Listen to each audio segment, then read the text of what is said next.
bentengnya, kita tidak akan berani masuk dalam, guys. Ini peninggalan bukan Jepang, dari buat orang macam-macam yang coret-coret. Mungkin ini gudang amunisi ya. Luar biasa. Di atasnya mungkin ada bunker ya, tempat tahanan.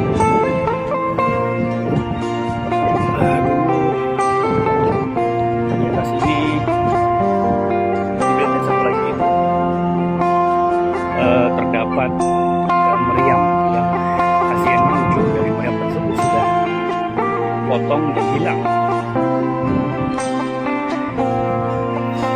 Cukup lumayan kos-kosan kita naik menuju ini juga ada bentengnya.